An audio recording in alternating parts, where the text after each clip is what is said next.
Maligayang pagdating sa isang mundo kung saan ang tanging obsesyon ng mga tao ay ang manood ng mga taong binubugbog ang kapwa nila, hanggang sa mawalan ng pag-asa ang pinakapangit na tao binubugbog na makita nila. Kaya wala masyadong nagbago at una, ipinakilala tayo sa isa sa mga mas normal na content creator at ito si Paco, na kasalukuyang nagdiriwang ng kanyang milestone na 700,000 subscribers sa YouTube. At sa lahat ng clout na kanyang naipon ay nagawa niyang makasama ang isa sa kanyang mga kaklase at ito si Rumi.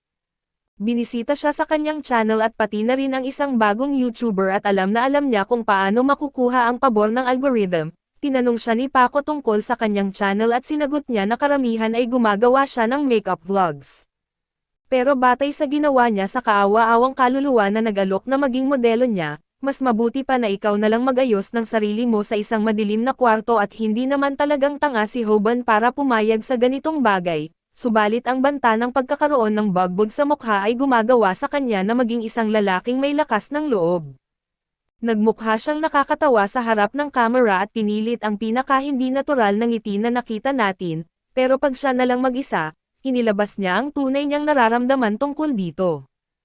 Ang tanging dahilan kung bakit niya tinitiis ang lahat ng abuso ay dahil kahit si Paco ay kasing talino ng isang henyo sa kanyang channel, isa siyang mayamang tanga dahil alam niya kung paano kumita ng malaki. Si Ruby ay hindi gaano kalaki ang mga subscriber sa kanya tulad ng kay Paco, pero kailangan lang niyang ipakita ang kanyang dibdib sa stream minsan at magsisimula ng dumagsa ang mga donasyon. Sa kabilang banda, literal na wala si Hoban na magagamit niya at hindi siya matalino, hindi siya mayaman, at siya'y talagang pangit kaya't ang tanging opsyon para sa isang tulad niya ay tanggapin na lang na wala siyang kahit ano. Nang siya'y bumalik sa silid-aralan, sinalubong siya ng isang dropkick sa tiyan mula sa isa pa niyang kaklase na nagalit dahil ang pangit na mukha ni Hoban ay lumabag sa mga alituntunin ng komunidad dahil sa pagiging sobrang nakakabagabag. Ito ay si Snapper at siya ang cameraman ni Paco at miyembro na rin ng isang grupo ng mga baliw. Ngunit sa isang tunay na laban siya'y talagang duwag at isang tingin lang kay Hoban ay sapat na para siya'y umatras pansamantala, iniikot niya ang tingin sa silid at matapos makuha ulit ang kumpiyansa dahil may mga kaibigan siyang susuporta, nagboluntaryo si Snapper na maging cameraman ni Paco para makisakay sa tagumpay ng kaibigan. Ganoon din ang nangyari kay Rumi na nakakuha ng mahigit 30,000 sa kita sa loob lamang ng 20 minuto. Ang mga numerong ito'y labis na ikinagulat ni Hoban dahil siya'y may kondisyon na tinatawag na chronically broke at naisip niya na baka oras na para siya rin ay magumpisa ng bagong channel. Subalit pareho rin pala ang iniisip ni Snapper at lumapit siya kay Paco at nagtanong kung ano ang kailangan para siya ay makapag-umpisa ng bagong YouTube channel, at bilang kaibigan, handang tumulong si Paco pero kailangan niya ng isang may edad na tutulong sa kanya mag-sign up dahil hindi pinapayagan ang mga menor de edad na tumanggap ng income. Kailangan niya ang pahintulot ng kanyang mga magulang para gamitin ang kanilang bank account, pero magiging problema ito dahil siya'y isang hindi mabuting anak at nahuli na nagnanakaw ng pera mula sa kanila, kaya hindi sila magkasundo. Naisip ni Snapper ang isang magaling na ideya at lumapit kay Hoban na nakahiga pa rin sa sahig. Tinanong niya si Hoban kung buhay pa ang kanyang ina dahil alam niyang may sakit ito kaso dahil hindi naman aktibong ginagamit ng kanyang ina ang account sa ngayon, sinabi ni Snapper kay Hoban na nakawin ang bank account ng kanyang may sakit na ina dahil gusto niya itong gamitin. Tumawa ang iba kay Hoban at maraming kawalang galang ang binabato sa kanya, na hindi pinalampas ng karamihan pero 3 laban sa isa ngayon kaya't kahit gustong-gusto niyang suntukin silang lahat, hindi niya magawa. Bumisita si Hoban sa ospital para dalawin ang kanyang ina at pinipilit nitong magpakita ng masayahing mukha para sa kanya, ngunit alam ni Hoban na hindi gumaganda ang kondisyon ng kanyang ina at napansin ng kanyang ina ang lahat ng sugat sa kanyang mukha at labis na nag-aalala para sa kagalingan ng kanyang anak, dahil maliwanag na may mali. Ngunit pinalabas lang ito ni Hoban at itinangging nakipag-away siya para hindi mag-alala ang kanyang ina. Bumaba siya matapos makita ang kanyang ina at nalaman niyang kailangan niyang magbayad ng ospital bill na 30,000 at para sa kanya, 1 linggong pag-flip ng patis ang kailangan para mabayaran lang ang mga bill ng kanyang ina, habang ang iba ay kumikita ng ganoong halaga sa loob lang ng 20 minuto nang hindi man lang nagsisikap. Naiinis siya sa kawalang katarungan ng buhay, ngunit may natitira pa rin siyang kaunting pag-asa dahil nakakalapit siya sa kanyang crush na si Bomi. Ngunit sa swerte niya ay hindi siya magugulat kung simulan ni Bomi na maging malapit kay Paco para sa clout. Tinanong si Hoban ni Bomi kung alam niya kung saan nakalagay ang mga beef patties, kaya itinuro niya ito sa walk-in refrigerator at pinasalamatan siya ni Bomi at di lang si Hoban ang may pagtingin kay Bomi dahil parang idolo siya ng restaurant, ngunit sapat na para sa kanya ang makita lang siya para sumaya. Bigla niyang narinig ang isang pamilyar na boses na pumasok at boses ito ni Paco. Ayaw niyang makita siya dito sakaling dumating si Paco para lang magulo siya, subalit nagulat siya nang marinig niya na pumunta si Paco dito para makita si Bomi dahil siya'y naging viral sa pagiging hot sa video. May plano na si Paco para sa huli ay maibigay niya kay Bomi ang kanyang ahas at ito'y nagsisimula sa paghamon kay Bomi na gumawa ng buong burger sa loob ng 30 segundo, kung hindi ay kailangan niyang ibigay ang kanyang numero ng telepono. Talagang inilalagay niya si Bomi sa isang sulok dito. Ngunit alam na ni Hoban na imposible para kay Bomi na magawa ang burger dahil bago pa lang siya dito, kaya kailangan niyang gumawa ng aksyon bago pa makuha ni Paco ang kanyang huling pag-asa na mapansin ni Bomi. Bago pa man ito malaman ni Paco ay tapos na gawin ni Hoban ang burger, na kanyang inilagay sa counter at ipinaliwanag na ginawa niya ang lahat ng eksakto sa gusto niya, kahit na may langaw pa sa ibabaw kaya't dapat siyang magmadali at umalis.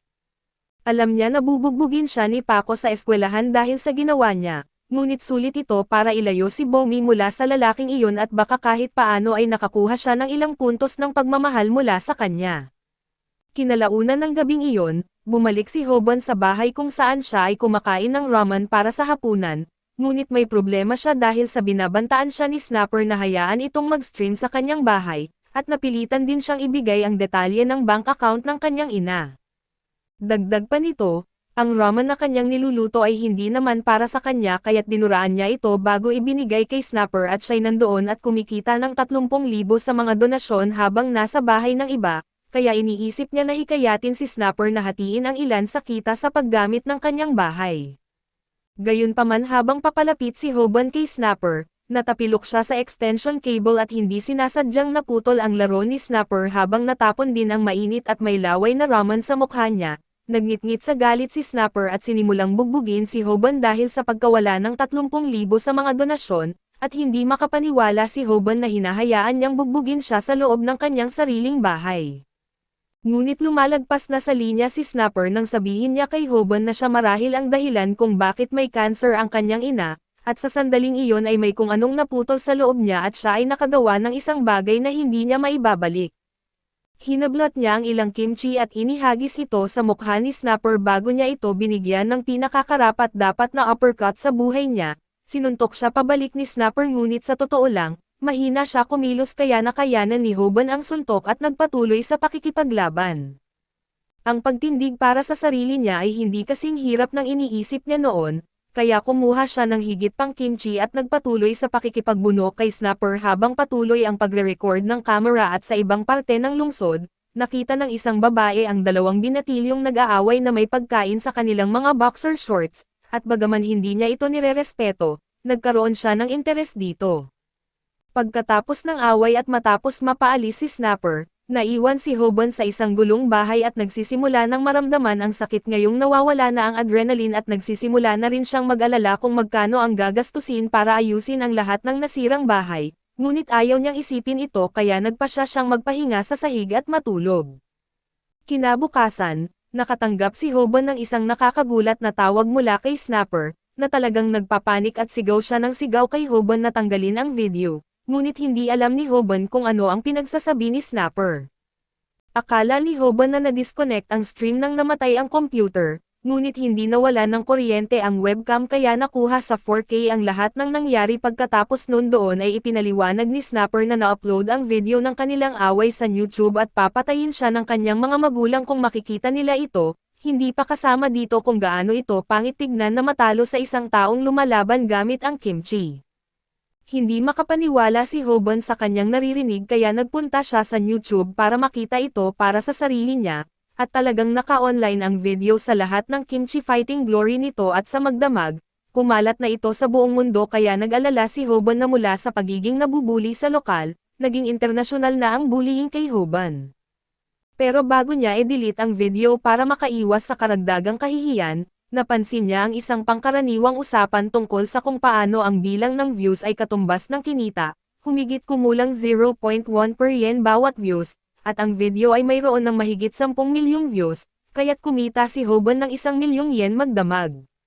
Sa eskwelahan ay nasaksihan na ng lahat ng estudyante ang laban sa Kimchi at si Snapper ay nagluluksa dahil sa pagbagsak ng kanyang social status dahil sa video na ito. Gumugol siya ng maraming oras sa pagsipsip kay Paco para umangat sa social ladder, kaya kailangan niyang gumawa ng hakbang para muling maipakita ang kanyang dominasyon. Hinanap niya ang isang madaling target at lumapit sa class geek para bugbugin, ngunit matapos makita ng lahat na natalo siya sa Kimchi fight, sobrang baba na ng kanyang katayuan sa lipunan na kahit ang tinuturing na weaklings ay may lakas ng loob na bugbugin siya sa gitna ng klase.